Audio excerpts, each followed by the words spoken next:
Hello once again everyone, and welcome back to Going Posta. So, today we're going to be moving on into Posta Breve. Now, Posta Breve is not going to be a terribly long one, at least hopefully. And really the reason for that is that it's not necessarily one that has a whole lot of nuance to it. Not that it's not still useful, but really it's not going to do more than what has already been done. So what does Posta Breve look like? Our left foot is going to be forward, and we're going to essentially just be in posta longa, but with our arms shortened.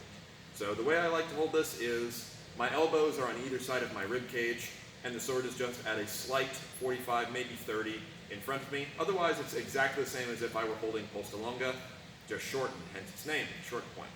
Now, what Fiore says is that this guard is much more effective with a longer sword. So I'm using the Albion Leitner, which is pretty medium in regards to longsword length. So this is quite comfortable for me.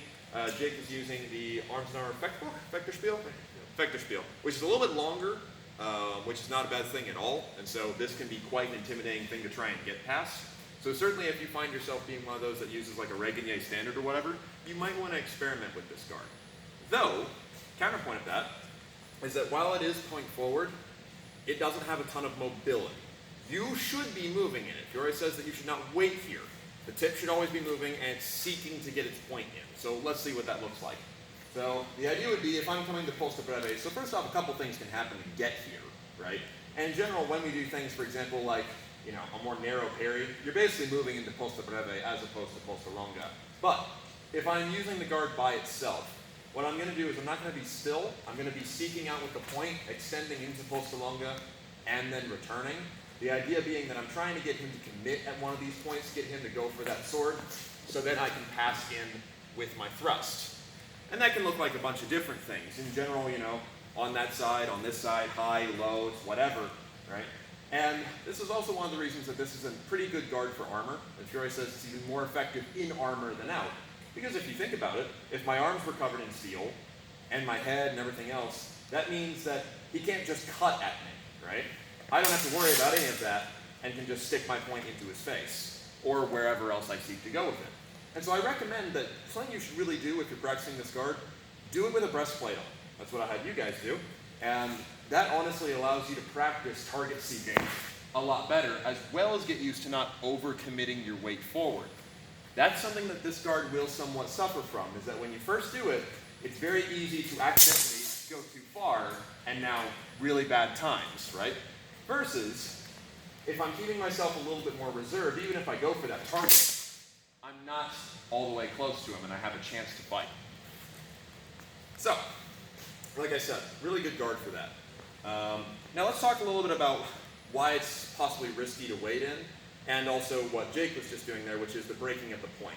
So, if you are looking for a guard to just launch your initial thrusts out of, for example, you're doing some practice with the breaking of the point or the exchange of points, Posta Breve is fantastic for Fencer B to use. So if I'm Fencer A who's going to do the exchange of points, then it's really nice for Jake to take Posta Breve as Fencer B, as it's very easy for him to launch a thrust, stepping forward with his dominant side, he gets his longest reach. This just works out really well, which gives me plenty of time to practice putting myself into the right position, so that way when more unorthodox thrusts come at me, it's very natural. So that's one really good benefit of just using it as a training tool. But because of that, you'll notice that Posta Breve is actually quite weak to such things. So for example, if we talk about the exchange of points, go ahead, it's really just not that hard. I didn't even necessarily put a whole lot into it to get that offline, because it's going in a straight linear plane, as opposed to having any sort of torque or twist to it. He really can't meet me in the center line. The breaking of the point it is also quite vulnerable to, as when he goes to do his thrust, again, the same thing. He's extending out. Now, as long as you've got more reserved steps, you can keep back and you can fight from here. But it is certainly another one that will deal with this quite well. But that's also true of Posta Longa or Finestra, for that matter, though Finestra can be a little bit trickier against the exchange of points, as we've already talked about. But now let's also talk about why it's risky to wait in. Now, by wait in, what I mean here is that either you're completely still, as in you're just holding this doggedly, or you've taken the guard for too long over the course of the fight. This is my interpretation of what Fiore means. So, we'll have Jake and Posta Breve, right? He's not moving his tip. He's not moving his feet. He's not seeking for anything. He's just holding this out here, probably because his arms are too tired to hold Posta Longa, right? He's just keeping it in front of him. Yes, there is still the threat presented at me, and yes, he can still bring his right leg up to do various things. The problem is that with his hands being still, it's not terribly hard for me from any angle to get that out of the way while staying centralized. I can even do it without a step. That's more than enough.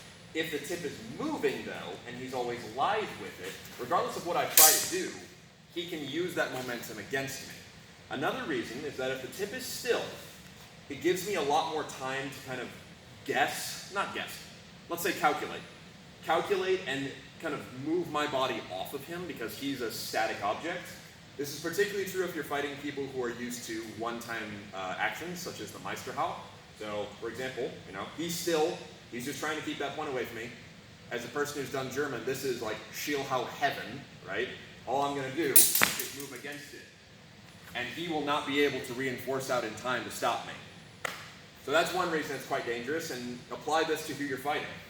The other reason, when it comes to stillness, is the idea of him just taking it too much in the fight. What I mean by here is that even if he is being mobile, there comes a point when I realize, okay, I can't seize his tip. What else can I seize? I can cut at him. And in particular, because his arms are relatively close to his body, if I cut any deeper than that, yes, he can try and thrust at me. And he very well may. This is not a great strategy. But there's always that, risk-reward thing, especially if you're using big offline steps. He may choose instead to see defending himself as a much safer option. Which important thing to look out for there? To defend himself from the centralized position, his arms are going to have to move a decent way to whatever side I'm cutting at. So if I am someone that I'm coming at him with a series of quick cuts of any type, right, and I can get him into that mode of moving his arms out of the way, he will unintentionally take what made him strong and safe, open up this new gap that I can then exploit.